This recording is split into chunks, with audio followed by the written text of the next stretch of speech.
Well, welcome back to Survivor to Survivor. What happens when love is a weapon? Sometimes threats don't come in the form of bruises or broken bones. They come in the form of whispers and ultimatums, emotional traps. They are promises that you were too terrified to trust. This week, we read an email from a survivor whose partner used the ultimatum type threat to keep her trapped in his own life. Survivor to survivor, break the silence. In the depths of silence, a voice emerges. A voice that says, "You are not alone." Welcome to Survivor, where strength rises through shared stories, where pain transforms into resilience, where survivors connect and empower each other. Your story matters. Your voice matters. You matter. Join the movement. Subscribe now. Welcome to Survivor.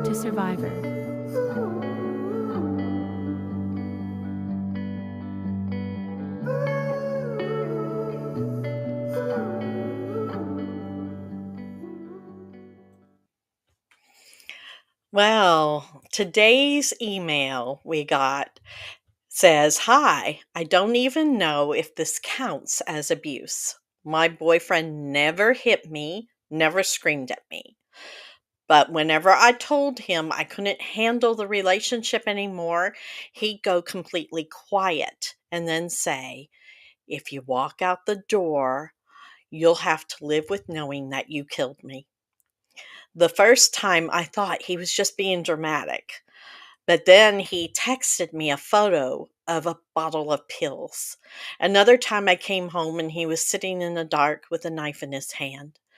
I stayed for another 2 years because I honestly believed I was the only thing keeping him alive.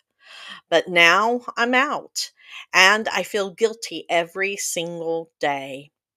I still wonder if he's alive. I still feel responsible.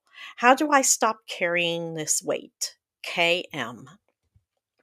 Well, dear KM, yes, this definitely counts as abuse. Emotional blackmail is abuse. It's psychological manipulation, and that is abuse.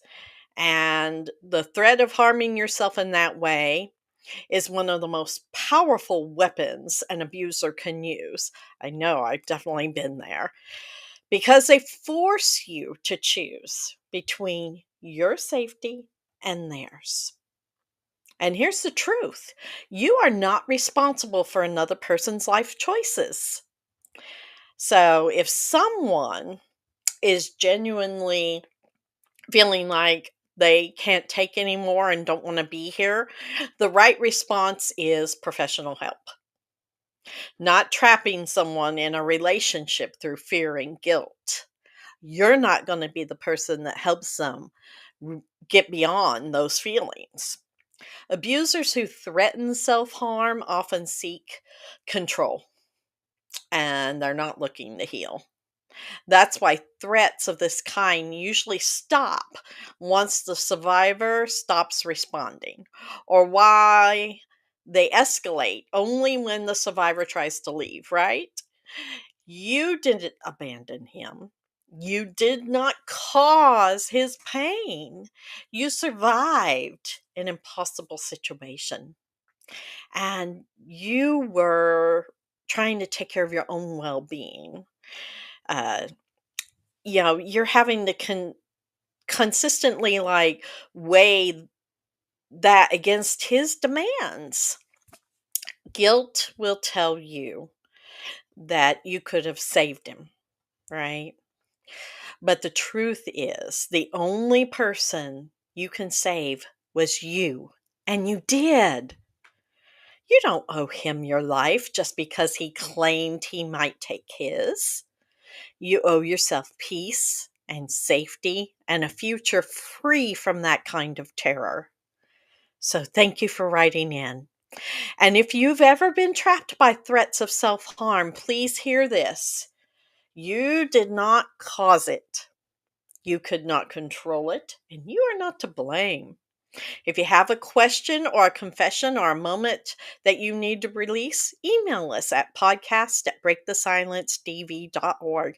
And if you're watching this and would like to put in some of your comments or your recommendations as a survivor to this topic, please put them in. We'd love to hear from you.